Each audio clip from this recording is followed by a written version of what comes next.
If we as men spend our entire time like, I'm a tough guy, I'm this, I'm that, if all you do is project that image, man, you are brittle, right? Like That's right. Yeah. there is nothing you can withstand if you're constantly tense.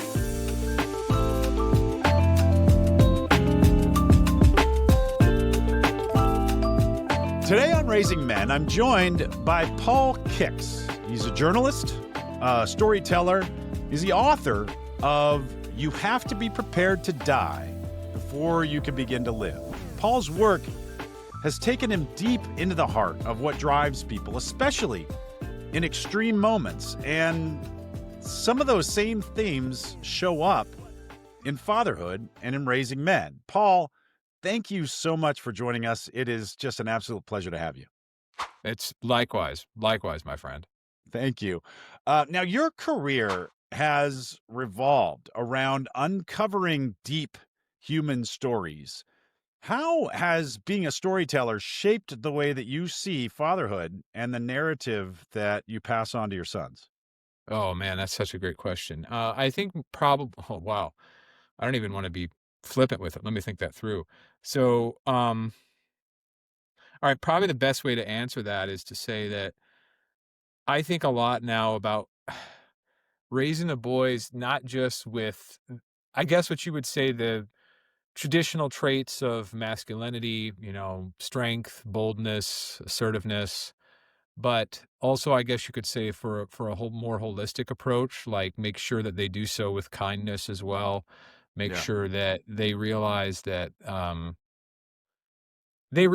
actually what it means to be a real man is to lead a household, yes, but then also be kind enough to everybody who lives in that household. And frankly, like I try to practice what I preach, but it's not, I sometimes I fall short. Like there are times where I'm yelling at the boys or our daughter, or, like I can be short with my wife. And I think it's something that I'll probably myself, how to be a father is something I'll probably have to continue to practice Yeah. until they're until they're their own fathers, right? Until my Yeah, daughter is a mother. absolutely. Yeah, I recognize that in myself. I did the same thing, and part of that journey is, I mean, obviously, ideally, we would never make any mistakes, and we would never snap at our kids or at our wives or something like that. But it's just as important in those moments. Those moments are an opportunity to model the right repair behavior too. Yeah. And so, yeah, I think it's kind of important to have some grace about, well, okay, fine, we all fall short, but this is what we do when that happens. Yeah, exactly. Yeah. Like my wife came to me last week and was basically like, my mother-in-law, she has dementia, and she's lived with us for about 10 years. She's had the condition has been pronounced for about the last two. And she came to me and she was just like, I need you to be more of a rock than you have been. And what she meant in that moment was, I need you to sort of like see me, extend the sort of kindness that, you used to do all the time to me. Yeah. Cause I was concerned slash consumed with my own career. Our kids are all teenagers now, and there's a lot of activities that are constantly going on. My days seem sort of busier than ever, and Yeah. I'd sort of forgotten about her in that mix. And so it's just been like a conscious effort the last week or so to be like, okay, here I am. What do you need? Let's take a moment, like check in with you. And by the way, like doing that, she said to me, I don't know that there have been times where I don't want to bring my own problems to you because I see like, concerns you have about work or concerns with the kids or whatever. And it's like, why should I add one more thing? And that honestly, man, like that was even worse because it's like, oh my God, like if you feel that you can't come to me, then this isn't like this. I'm not doing my job. Right. Where So there is something fundamentally broken. I mean, that is the wing is off the plane at that moment. yeah. So then it's a question of, okay, well, it's actually, I feel better. I feel in some sense rejuvenated if I know that you can come to me. Right. So Right. whatever concern you think I have, which is she's a we've been together more than 20 years. She can read me quite well. Yeah. Um, just know that like if you come to me, I can pivot from that. Uh, and like I so okay, so like what does it mean to be a modern man? My dad, my grandfather, they were farmers. They grew up in Iowa. They run the I'm the sixth gen well, there's 1, 2, 3, 4, 5. I'm the fifth generation farmer, son of a farmer. And I did not farm, but everybody before me did. And Yeah. so the men that I'm familiar with are guys who, fix everything before them, don't say a whole lot, are reserved and strong. Uh-huh. And I thought that that would be the way to lead my life, and to a certain extent it is, right? Like, for a long time, I was in corporate media, and I would always when I was used to bitch about where I worked, my dad would be like, "I literally don't know how to help you here because, like, I've been around 16," right? So he's like, "I don't know what it means to have all this upper management." I was at ESPN for a long time, so it's like, Yeah. you know, just the layers and layers between ESPN and Disney of management and navigating that. Anyway, the upshot is I've been on my own now for the past 5 years. In a certain respect, like, what I saw as a kid was very helpful for me to, like, figure out how to do things on my own now. At the same time, my dad never saw a therapist. I see a therapist. I see it as almost like a physical check-in, right? Like, why Yeah. not talk to somebody about what's going on in my life? I think that's very healthy. So something that would have been verboten certainly in my grandfather's. I don't even think it was around, right? Like 70 years ago Right. They in didn't even rural, exist. right? Yeah. Yeah. And certainly, like, my dad would have never done that, but I talk with my dad about, like, what my therapist has told me, and it's been incredibly helpful, you Yeah. know? So it's just I guess that's what I mean, it's just a willingness to say, okay, where can I acknowledge vulnerability? Where can I acknowledge my own weakness? How, by acknowledging that vulnerability or weakness, can you sort of accept it, which is it itself turns it into its own form of strength, right? Because you come to understand yourself better. Yeah. So that's how I try to live my life these days, and that's what I try to tell the boys too. Yeah. In addition to, like, trying to get them to come to my Saturday morning boxing class, which I go to, which is awesome, right? But, like, it's just the yin and yang of life, and from that change from boyhood to manhood. Yeah, it's one of the metaphors that I like to use is, who's the stronger boxer, the guy who has an impenetrable block, or Yeah. the guy who doesn't have any block at all? He doesn't even need it because you could just literally wail on the guy and it doesn't affect him. Yeah. And that's the Speaking of, difference like, between putting all those walls up and being vulnerable. yeah, and so one of the I've seen a therapist off and on now for about 6 or 7 years. One of the things that he said that really resonated, this is years ago, is he goes, "You want the tactile strength of bridges." And his own father was some sort of engineer. I wanna say a civil engineer, which is where he would Mhm. have learned about this. Do you know much about bridges, Sean, like how they're No, actually no. constructed? Okay, Educate me. so yeah, okay, I didn't know this either until my therapist. And I don't know, actually, I never fact checked this. I just took his word at it. So, like, Right. if any We'll engineer find in out, the I think. audience. I'm sure people will chime in. Yeah, I'll be like, "Actually, that's not quite." So imagine the Brooklyn Bridge, right? And I said, "Okay, I've been across it many times." He's like, "Okay, what do you think that bridge is made of? And is it made of just, absolute, like, tiled in metal where you cannot turn a screw another inch?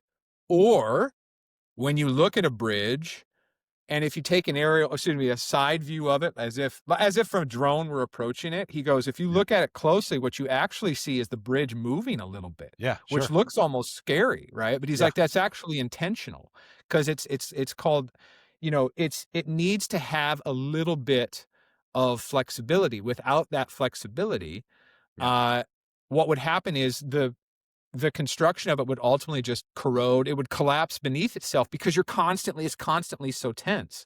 So it's Uh-huh. that what he called the tensile strength of bridges is to actually make sure there's a little bit of fallibility built in. Yeah. And so in other words, like, to extend the metaphor, a little bit of vulnerability. Yeah. And I just think that's so true. Like, if we as men spend our entire time like, I'm a tough guy, I'm this, I'm that. If all you do is project that image, man, you are brittle, right? Like, That's right. Yeah. there is nothing you can withstand if you're constantly tense. Mhm. But if you allow yourself to accept basically life and all the entire emotional range that comes with life, I think I'll probably you're in a better spot.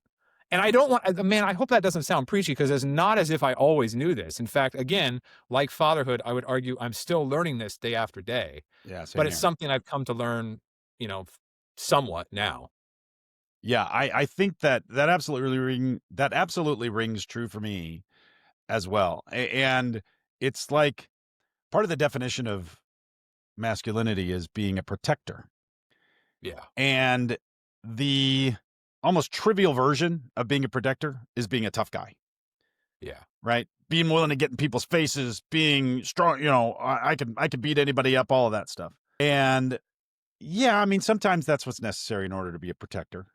It's certainly what was necessary 30,000 years ago to be a protector. Sure. But in our modern world, being a protector is about much more than that. And in Yeah. fact, oftentimes it's about not being that at all. Because if you're demonstrating this really tough facade to your boy, and that's what you're modeling to them, and that's what they think they need to do in order to make their way in the world, in a lot of ways, the world is not going to be conducive to that, especially now. And And so I you're also, not protecting your kid. yeah, I also think what you're doing, if you constantly project that image, that you run into conflict with people who are doing the exact same thing, right? You Yeah. kind of attract it. You attract that defensiveness. Yes. Uh, and it just, I don't know. I, I don't want to sound like old man shouting at clouds, but when I see, like, when I go to the gym and I can see the younger guys who are, Right. teenagers or 20, and I was probably this way too, like when I was a teenager in my 20s. And I can see the guys where it's like, it's all, I'm the alpha through here, right? Yeah. And you can almost see, man, there's something that is probably broken inside of you for you to project it like that. Because there isn't necessarily like a quiet, easy confidence. It's It's just something pure that's much performance. more, it's performative. It's Mm. posturing. Yeah. And they Yeah. don't even really understand how silly they look to everyone else. I used to have this trainer back when I lived in Dallas, and the trainer, he owned this kind of fancy gym in North Dallas, and he was training me one time, and there were a couple of guys in the gym who were doing that, kind of making the performative noises and stuff. And he told me this story about he used to train this old guy, this 74-year-old guy, but the guy was ripped. Yeah. And these when he first opened the gym, there were these muscle heads that were there, and they were doing that, making a ton of noise, and they were doing chest presses with dumbbells, and Mhm. 110-pound dumbbells, and just like I'm pushing it up there and then dropping the weights. And you're not supposed to drop the weights. So my trainer, he takes this 74-year-old man over to the bench where they are. And he's a very soft-spoken guy, very built. And he says, "Do you mind if we work in here?" And of course the guys are like, "Yeah, yeah, no problem." And here they have this 74-year-old man who's now sitting down the bench. He picks up these 110-pound dumbbells and proceeds to do a set of 10 chest presses using these exact same dumbbells, and then sets them down very gently on the ground. And then my trainer just nods at him and walks away. I love That that. So good. is masculinity to me. That is. That's so good. Like, Yeah. I love the NFL. I have actually a love-hate relationship with the NFL because I love to watch the NFL, and I Yeah. also see, like, the CTE, and I'm like, "Oh god, how many guys are gonna" when I watch Red Zone, I'm like, "How many of these guys are gonna end up in 10 years, like, unable to move?" But what I tell my own boys is, like, I remember from my youth. Do you remember this? What Barry Sanders would do every time he'd score a touchdown? I don't. No. He'd just hand the ball to the ref. Why? 'Cause it was expected. Like, of course, Barry Sanders is basically like, "Of course I'm gonna score a touchdown. Why should Yeah. I celebrate that?" Yeah. Oh, that is so powerful. I That's absolutely just love like, that. I love it. It was like the ultimate flex. "Here you go. I'm gonna Yeah. go back to sidelines now." Yeah, we talked a little bit about your your journalism career and ESPN stuff like that. One of the things I just absolutely admire about you is um it seems to me, and you can correct me if I'm wrong, but it seems to me you looked around and realized that journalism was collapsing. Yeah. And I can just imagine what you were going through, and you're just like, I got to figure something out here. Yeah. And you reinvented yourself, and you reinvented yourself essentially just by putting your craft out there and inviting the world to comment on it and experience it and experience the world through your eyes. And that gave rise, in my view, to some really, really amazing storytelling. What Oh, thanks. uh, what did that season in your life, how did you think about that, and what did that teach you about courage and failure and resilience and modeling that for your kids? Well, so I got laid off from ESPN when I was 40. I'm Mm, 44 now, about to turn 45. And so what I could tell you is I've learned far more about myself the last 5 years than I did in the first 40. yeah. Far more about myself. And like one of the first things you learn, or I learned, okay, so let me sort of set up the minds that like what my wife and I were thinking. We it wasn't hard to see that the magazine journalism I loved, that I grew up adoring, that I thought I would do for quite a while, like come 2010, 2012, certainly by like 2015, I was like, I'm not so sure how much longer this is going to be around. So I start to pivot at that point, just thinking about like, what else could I do? Mhm. And I thought, well, if I stay in corporate media, I'm just going to basically be like jumping from, you know, thawing iceberg to thawing iceberg, right? Yeah. And I don't know how much longer I'm going to keep myself from above water if I do that. Yeah. But Yeah. maybe if I try to go out on my own, I'll be on a little bit like better terra firma. And so what I began to think about like was what would that look like? So I began to put in place what I really started to do is put myself through my own MBA. Like, okay, well, what does it mean to like go out on your own? And what I learned, and I would say this to anybody, this isn't just relative to the creative types, though I would say this is particularly true to creative types. You can take your existing skill set and figure out the ways in which it's applicable to the marketplace. So I had, for instance, what did that mean for me? Well, um, it meant starting a newsletter. First Yeah. off, just so people would start to know who I am. And at first it was going to be in promotion of my first book, which was called The Saboteur. And I quickly realized that if I just promote the book week after week, nobody wants to read that Nobody at yeah, all. nobody wants to tune in for the commercials. Yeah, nobody wants that. So then like around like week 3, I pivot to, well, maybe I could sort of like tell them what I had learned, because I had not only by that point been like a writer and editor, but I had learned from, I'd had the good fortune to be published in the New Yorker and Esquire, and Yeah. my agent was the former editor-in-chief of Esquire magazine, David Granger, who in the magazine world is like an absolute giant. Like he's on Yeah. the Mount Rushmore of giants in that field. And so what I basically started to do in the newsletter was like, okay, well, just like I was approaching for it as like, here's what I've learned, right? And it's just like little hints and tips. And if you're doing this, consider that. Like, here's how you do interviews. Here's how you can consider writing an opening. Like, here's how you consider doing a structure. And it started to, I don't want to say take off, because I don't have like hundreds of thousands of subscribers, but there is like a dedicated audience. Like there's Yeah. people, when I looked even today at, most of the time you'll get an open. I'm on Substack now, but like, and it doesn't really matter what platform you're on. You'll get like an open rate of something like 20 to 40%. Mine has consistently been above like 50% for years. And it's, Wow. again, it's not a massive audience, but it's just like the people who come to it like really do want to know this stuff, and and Yeah. they check in week after week. So that was helpful. And then from there, I was like, okay, well, that's cool. And then like I started to get emails from people like, wait, can you go deeper on this subject or that subject? And so that led me to think, well, what if I actually created like a digital course? And so by the time I get laid off, I'm like, okay, well, what if I started this digital course, and this course is called The Storytelling You, and where I actually have to revamp it a little bit now, because it's like the idea of just like doing stuff for long form journalism, like that is itself, like I got to gear it more toward now like entrepreneurism and maybe like book writing, but be that as it may, like it launched it, and I had cohorts, and you were one of them. You took it at one point, and that's great. Thank you. And but it was just basically like, here's how to do the things that I've learned, right? And Yeah. then it's like, okay, how else can I be helpful to people? And it's like, well, I have published 2 books like a couple of years ago, and people were like, how do you write a book proposal? And so I started to help people with that.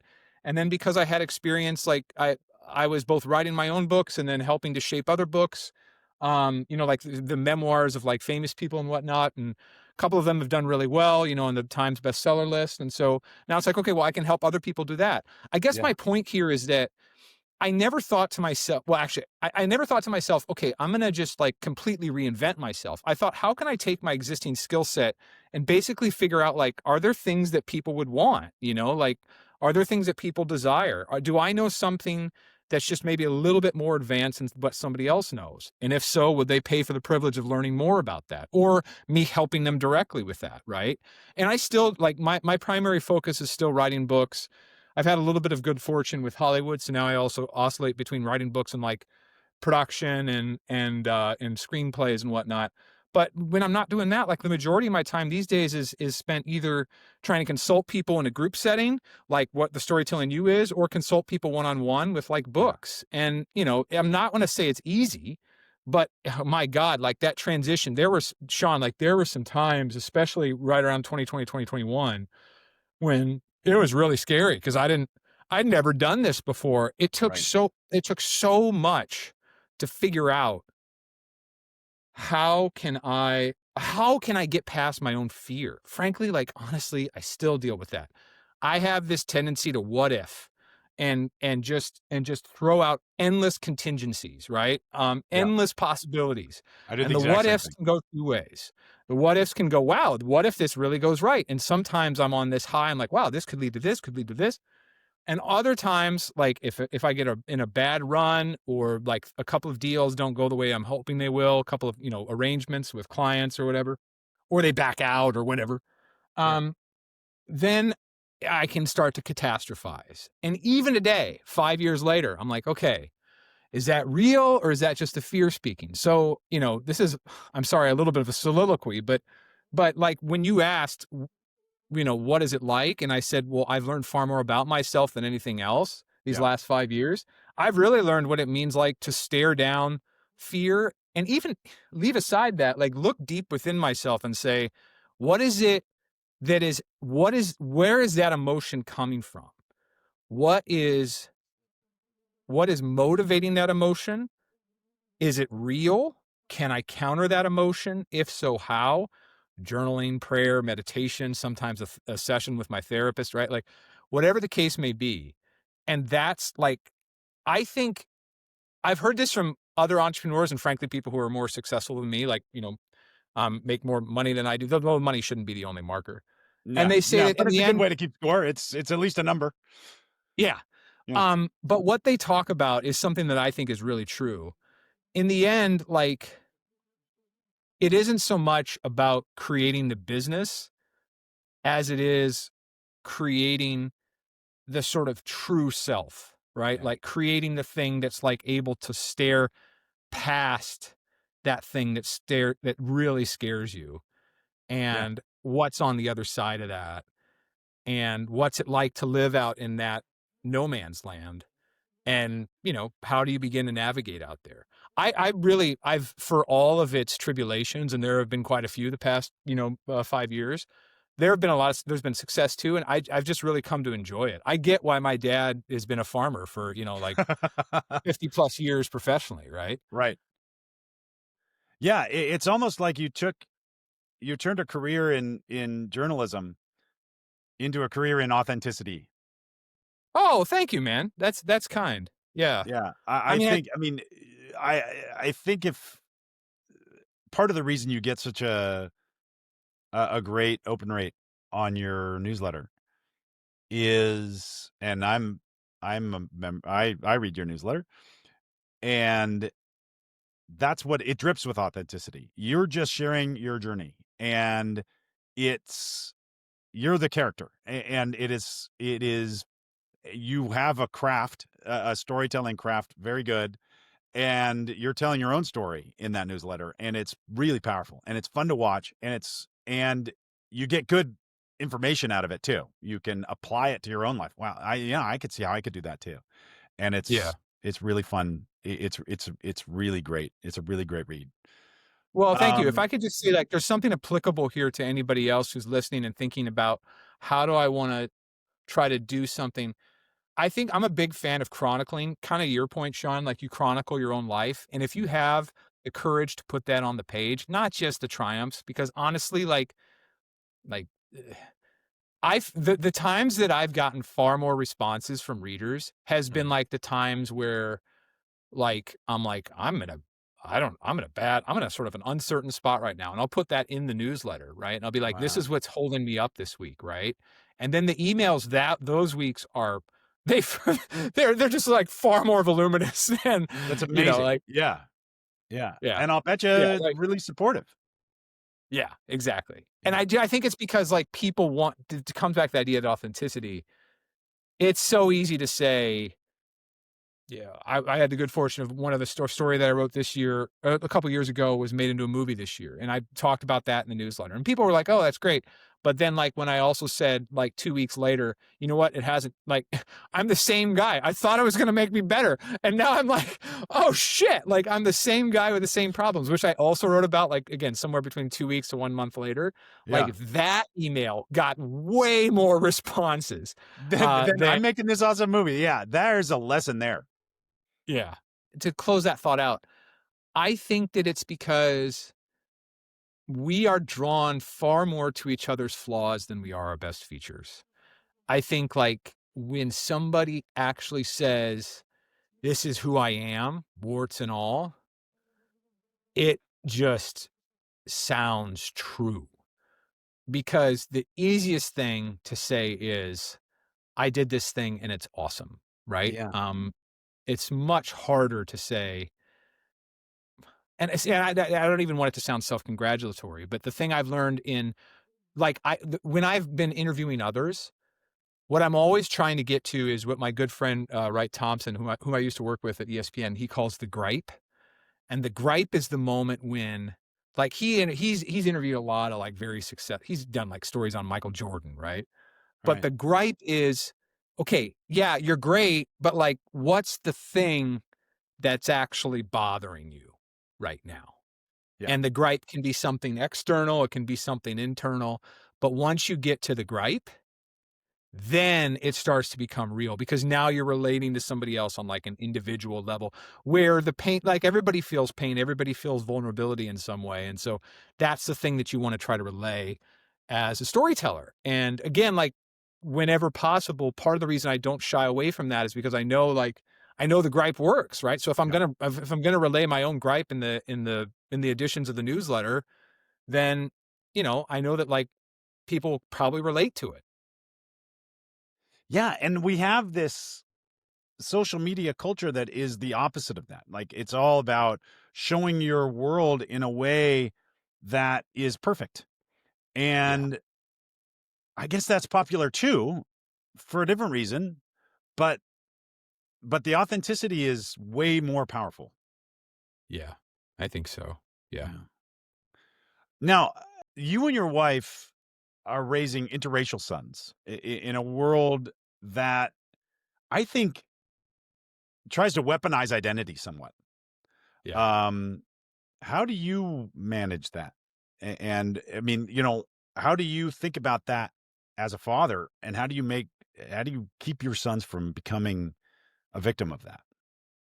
Well, that's a great question. I mean, they have a lot of questions these days. They're 14, the boys in particular, and our daughter's 16, the boys are 14. So we've always told them, Sonia's led the charge here, that you are biracial, yes, but America is going to very likely see you as black because they're going to see Mm. you as something that is other than white. It's yeah, not Um, white is the yeah. Yeah. And so, like, it's almost the antebellum era one drop rule, right? Like, one drop of black means you're black. Those so there's some that thinking, certainly not those actions, but that thinking still exists. Like, "Oh, that guy's, not so I mean, the kids can identify themselves however we want to. That's what I try to tell them. But Right. like we've also stressed to them, America's going to see you as not white, and I think in like 10 to maybe 15 years, America will be a a not white majority. I'd have to look at the census data to verify that, but It's coming, but they're yeah. going to very yeah, they're going to very quickly feel maybe even less other than they do right now. What I would say that's kind of remarkable is so the identity thing has had its ebbs and flows. Like, we're married in Dallas in 2007, a former Jim Crow state. Nobody cares. Like, when we Yeah. were dating, this is, the deep South, this is Texas. Nobody cares who we Yeah. are. Now, when we move from Dallas to Boston, especially as we're going through like some parts of rural Tennessee. And I remember one day in particular where we were going to stop to go get a burger. We left within like 30 seconds of walking in because it was just obvious the stairs we were getting that we were not welcome there. Wow. So like there's been these, but also like when we move up to Boston, we're like, oh, we go and we look at a place in South Boston to rent, and the real estate agent who's helping us, she's like, I actually wouldn't, if I were you two, I wouldn't rent here, which is shocking because there was nobody in Dallas who said, you can't live in any neighborhood. But in liberal most Boston, it was still sort of these enclaves where it was, Yeah. tribal in nature. Yeah. Uh, so we dealt with that, but like really like oh gosh, it's 2025 now. So like 2017, after Trump's elected the first time, there was definitely this divide between are you on the side of I should say I'm just going to state my identity, like my political identity. Like I'm a moderate liberal to sort of classic liberal. And there was this push among the left, like, how are you going to identify yourself? And we at first were like, well, we're just going to sort of hold the same values that we've always had. But we saw how identity began to come more and more to the fore. And people that were to the left of us suddenly began to make identity like a core sort of feature to the point where it became its own segregation. And that's where we didn't really like it, like, Yeah. you would see, I don't remember exact, I think it was Oberlin. Maybe it was NYU who had segregated, dining areas Right. in their cafeterias. This is in, Right. like, I remember 2017, reading about 2018. that. Yeah. Yep. Um, After George Floyd is killed, and there's a whole George Floyd story that ties in with my own and Sonya's, but after George Floyd is killed, this white woman approaches me, like, of the progressive left, and she's like, "I just don't know how you can raise black sons right now." Not meaning like she's literally saying, "I don't know how you as a white man can raise your own sons," which I had to walk, it was a dinner party, and I had to literally, like, walk out of the room I because I can't was about imagine to having to deal explode with at that. her, Yeah. right? So that was a thing, but then also it has honestly, like, I felt that sort of the peak woke era, I feel like we're past it, and I feel that there's I don't feel myself, and I don't think Sonya does either, such an emphasis on race and identity as we saw, 5 years ago. But, I wrote You Have to Be Prepared to Die Before You Can Begin to Live for the kids in large measure because I wanted them to see that, like, there are people who look like you who dealt with situations that are far worse than your own.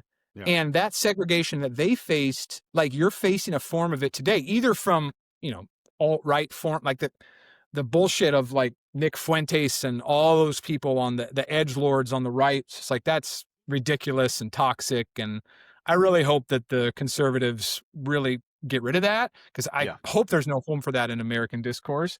But if Yeah. there is, then like, my God, what does that say about America? But in any case, like if that actually is going to run its course in the same way that wokeness has run its course on the left, Mhm. I'm hopeful that in the future we can come to something that resembles kind of like the way that Sonya and I were, again, in the deep South in like 2004, 2005 through like 2015, which is just like nobody really cared, like it was just kind of like you are who you are.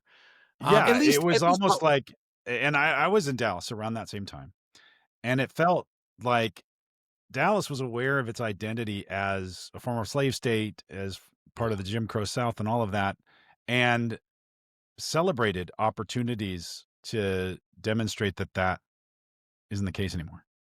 Yeah. And, Yeah. and that was be nice to get back to that. Yeah.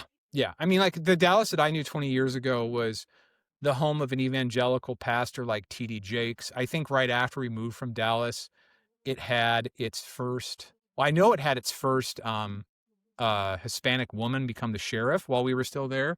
Wow. And then I think it had its first black police chief, I think right after anyway, my point is that, like, to your point, Sean, it it was fully aware of its past and seemed to try to move past that. And, it's honestly like there are still some liberal enclaves where, at least that we see now that we live in the Northeast, where it's kind of still a little bit stifling and annoying. But even then, like on the whole, it's not the same. 2025 is not the same place as it was in 2020. Yeah, I totally agree with you there. Okay, so I want to share a quick story about something that happened last week with my son. And I want to get Okay. your feeling about it because I did not know how to deal with it. And so I'll share the story and then I want to know what you think. And then I'll tell you what I actually did. Okay. Um, our school, my son's school it's a great school. It's really close. I can walk him to school. It's great. And they do this fundraiser thing. And there's a private company that comes in and it does this fundraiser. And I actually don't know what percentage of the funds they take, but I doubt it's small. Yeah. And you're supposed to sponsor them on a per lap basis, and if you sponsor them at $3 a lap, then they get this prize, and if it's $2 a lap, it's this prize, and they're supposed to raise money this way, and it turned into this freaking competition between the kids about who can basically convince their parents to sponsor them enough or shame their parents into sponsoring them enough. And the whole thing was so disgusting to me that my wife and I decided that we just weren't going to participate. And Yeah. we've given money to the school. We've donated money to the school, directly to the school. You want me to donate money to the school? I'll do that. But I'm not going to participate in this little charade. Mhm. And so this is a principled stand that we decided to take. And my son came home last Thursday and he was very upset. And he was saying to me, he was trying to convince me that it's not too late. They ran the race that day and it's not too late. You can still sponsor and all of this stuff. It's only $3. And I said to him, I said, listen, it's not $3. It's $3 a lap, Lake. How many laps did you run? I ran 46 laps. Okay, what's 3 times 46? And he told me, and I said, that's how much money you're asking me to sponsor you for. And that's fine, but the school doesn't even get all that money. And I'm Yeah. opposed to it. And he got really, really upset. And he says, I'm so sorry. And he ran out of the room screaming. And then I went out, or crying. And I went over to him and I said, I sat him down and he said to me, I go, what? Why is this so important to you, buddy? Yeah. And he goes, well, the other kids in the class, they all got prizes and Oh. they're kind of bullying me and they're making fun of me for not having a prize. And I got absolutely livid. And I don't get that mad very often, but I was really mad at this point. Mhm. And of course, I'm not mad at him. I'm mad at the school. And I'm sort of mad at myself also because this my principled stance caused my kid to have to endure this bullshit. Yeah. And so that's the preamble. What would you do? How would you think about that? What would you do? Or what would you advise me to do in that circumstance? Oh, well, what immediately springs to my mind is a somewhat similar situation. I was on our town's little league board Hmm. in large measure because there were some dads, and maybe you've run into them, Sean, who took little league very seriously, Oh yeah. right? And it's pretty easy to see why, right? Because Yeah. they see their own success and failure in their son's eyes. Yeah. Uh, and so I'm on that board and trying to act as almost like a counter agent. And one day, the head of the board is like, okay, we're going to do our raffle ticket and we want to raise this much money. Now, the board, the Little League, like the league itself is actually separate from the town, which I grew up in where like the town was kind of like the town and the school was kind of like one and the same with respect to sort of the extracurricular sports that they'd have. So Yeah. that was its first disconnect. But I'm like, okay, whatever. Like our town's bigger than the one in which I grew up. So that's fine. Yeah. But then I got a chance in the subsequent board meeting to say, okay, well, they're like, we want to raise $15,000 because we have to, we have to keep the upkeep to the fields. We've got all this off-season stuff. And I'm like, at first, okay, that makes sense. So we're going to do this raffle.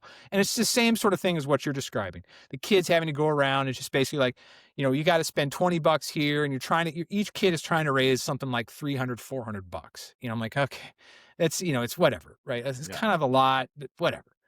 Because you're already, if your kid plays baseball, those baseball bats themselves, even if the kid's like in third grade, those baseball bats run for like $300 now. It's Oh my God. ridiculous, Yeah. right? And then you're paying for the leagues and everything. It's crazy. There's league fees and now there's all this raffle stuff. And so it's just like for something where it's just supposed to be fun. Now you're dropping maybe 1,500, maybe $2,000, Right. and I have 2 kids too. So, always double the expense.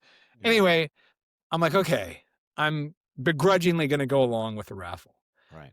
until I find out that the league itself has a separate savings account that has something like 80 grand in it.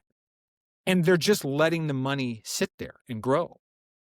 And I'm like, we're not some sort of endowment. Like what is this for if we're not like spending that money down? Like, why do we even need to do a raffle? Like and I asked I asked a guy I knew, so how much is the upkeep for the field in the off season? He's like, we could probably do it for like 5,000.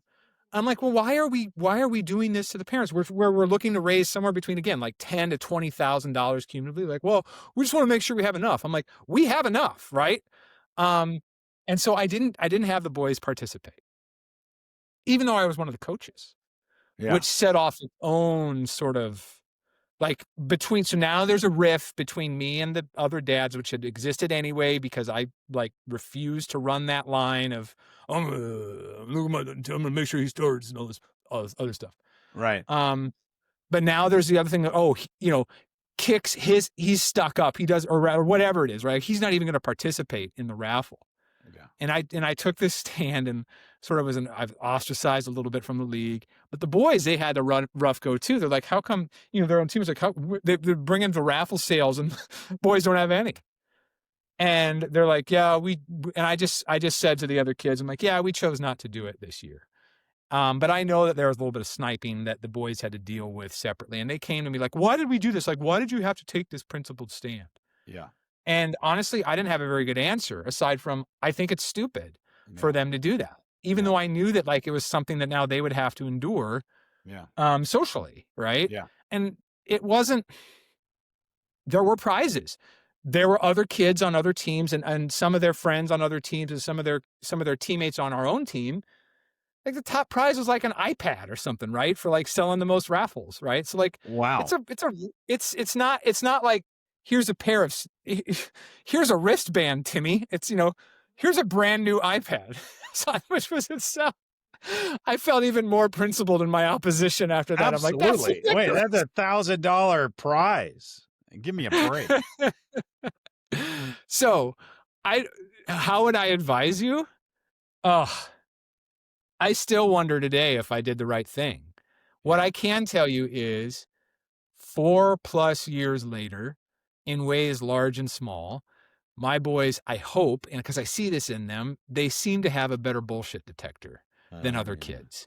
And they seem to realize that, there are times when like some of this stuff is just stupid peer pressure stuff. And I don't need to do that if I don't want to do it. And they can take a stand against it. Now, of course, they're still teenagers, so like it's super hard to be outside a peer group and I'm going to take a principled stand here.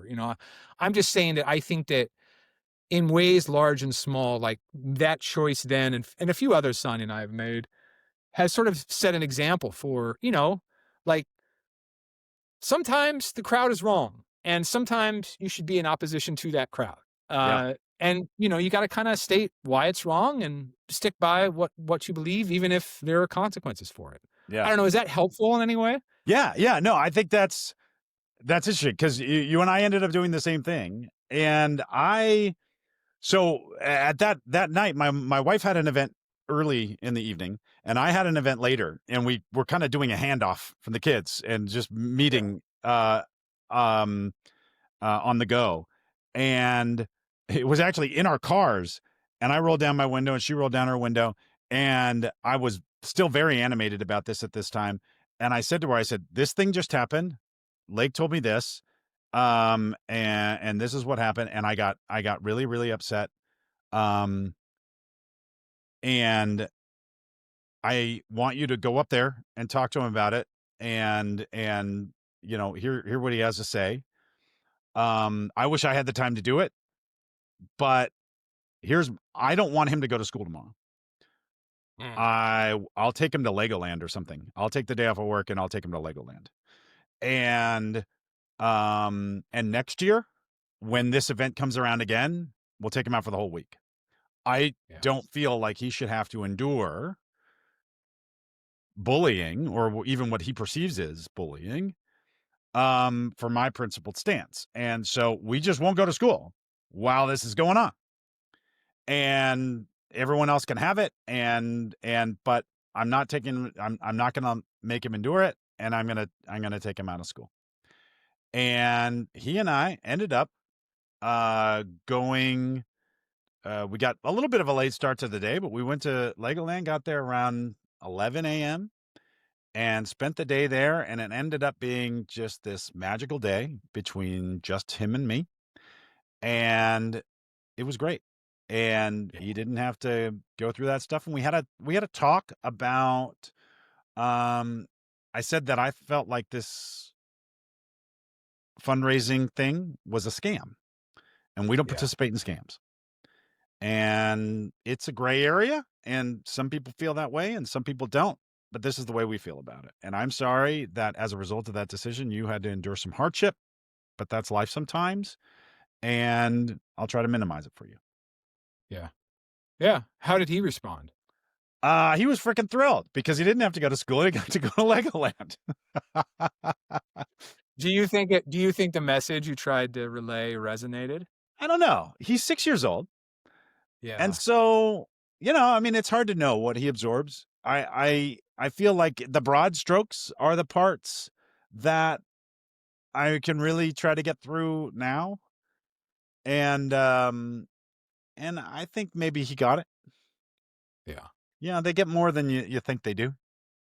I think that's so true. Jim Henson said a line that I think about all the time. He's like, your kids will almost never pick up what you say, but they are watching every single thing you do. Yes. Yes. That's exactly the deal. Yeah. So look, as somebody who himself said, screw you, crowd, like, I'm like, you did the right thing, Yeah. Sean. But again, maybe I'm biased here. I think I did too. And we'll find out. I mean, you can't just take your kid out of school in California. They frown on that. Yeah. And so you have to get an excuse for the absence, and too many unexcused absences is a big problem. And it's truancy, and they'll come after you for that. And it's a little. I mean, I understand the spirit in which it's intended, but it also kind of creates some problems like this. And so we had to tell the school why we were keeping him out of school. And Were you honest with the school? yes. And my instinct was to just say, he's out of school today. We're taking a mental health day or something like that. And my wife was like, no, we're going to use the term bullying. We're going to say this and we're going to give him the principle. I was like, okay. and that's what we did. And, they never responded to us. And it's, we'll see what happens. Today is literally the Monday after that. And so there's no school today and there's no school tomorrow for Veterans Day. And so the first time he's going to be at school again is going to be Wednesday. And I'm sure all this is going to be died. It'll be all forgotten by then. And so, and that's the by design. Yeah. kids move on real fast. Oh yeah. It just, especially at that age, Yeah, and that'll be an interesting lesson. I might try to touch back with him and say, "Hey, listen, remember last week the biggest thing in the world was this thing about the prize, and now nobody cares." Like, there's a lesson in Yeah. that. Yeah. I think you're right. Yeah. Well, I always like to close these discussions with the same question of everybody. I'm going to put you on the spot. Okay. Give me one principle that you admire or like to live your life by on the subject of raising boys into men. I like a line from Luke chapter 17. I don't remember the verse, but Jesus says something like, "Remember that the kingdom of God is within you." And I love that, because what it means to me is we are streaked with the divine. And if we honor that divinity within us, we lead not only our best life, we lead out our life's purpose, as somebody like Ralph Waldo Emerson would have put it. But I think that that streak of divinity, that light starts to shine outward, and hopefully people start to see, in ways large and small, oh, I can do what I need to do with my life too. And, like that's what I hope the boys will pick up. Mm. From more than anything from the way I've raised them, like I have it within me to lead the life that is my purpose. Yeah, I think that's a relatively underappreciated aspect of Christianity, that we were made in God's image. Yeah. And it doesn't say that we're just like God. It says that we're made in his image, which is by definition an imperfect image, right? And, I think the message of that is that you want to strive for that, recognizing that it is the striving that is a value there, as opposed to the actual attainment of it, because the Hmm. attainment is impossible. Yeah. And I think completely. Yeah. Yeah. yeah, yeah, I think Yeah. that's a It's really, to if look, there are a lot of secular interpretations of that too, and I think that of that line.